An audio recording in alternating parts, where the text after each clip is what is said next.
Carlos, what have you seen from Devin over these last 3 outings now? Today, the command. Obviously, getting behind hitters, not able to execute, and then once you start walking people, you're on dangerous territory there. He's got to come back in the zone, and then when he's getting behind, good hitters are going to make him pay. But I think overall today, just the walks kind of hurt him there. With the 3-0 lead in the way that Nolan was cruising, just how much of a kind of a shock is it that you're sitting here now with your 12th consecutive loss? Sucks. It sucks because you're feeling good, especially with the way the game was developing there. You watch Nolan kind of dominating pretty much a whole lineup there for the first 5 innings. He left that cutter to box him, but you still feel good about your chances, especially how Lindor sets the tone there with a 3-run homer. You feel like you're getting some momentum. But then after that, we couldn't do anything else. Tony? How do you navigate that 7th inning with McLean, knowing maybe he's lost a little something from earlier in the game, but also maybe probably still your best option? Yeah, he's exactly. He's our guy, especially with the way he was throwing. On a day when we were, we had a couple of our guys down. We knew we were going to push him.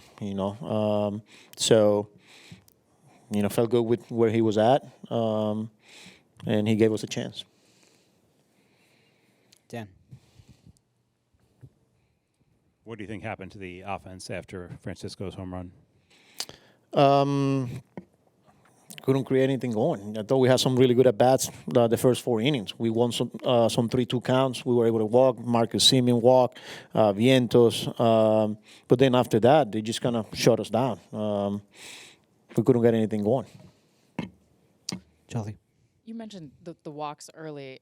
Even though some of your guys aren't guys who necessarily walk a ton, is there a party that wants to see everyone take a few more pitches at this point, or do you think you have to stay aggressive to kind of get things back where you need? It's hard to hit behind in counts here. You got to be able to stay on the attack with good pitches in the strike zone. Obviously, you don't want to go outside of the strike zone there. But overall, I thought, for the first 4 innings, Marcus sets the tone for that 3-run homer, winning that 3-2 pitch. And then Vientos with another one, then Carson kind of put a good swing there. But, these guys are going to be aggressive hitters, but especially early in counts, we have to stay on the attack and not going outside of the strike zone. Tyler? Carlos, you talked before the game about not expecting Soto's return to do too much. You can't put it all on him. But do you think that the offense relies too much on him? I mean, have you thought over his absence? I don't think his so. absence would be this stark? No, I didn't think we were going to be having that, that much hard time scoring runs without him. But again, like I said it before the game, it's hard to put a lot on Soto. But it's going to be good to have him in the lineup tomorrow. All right, one more from Tony. Just on that sacrifice bunt in the 9th, were you okay with Vientos going to 3rd there? We knew they were bunting. It's a hard punt there. Take your chance. Just didn't execute. Dan? Carlos, no team has ever lost 12 games in a row and made the postseason. How do you overcome what you guys are going through to get to where you want to go? It's not an easy situation, obviously. We understand where we're at, but also knowing that, hey, there's a lot in front of us here. But we got to go out and do it.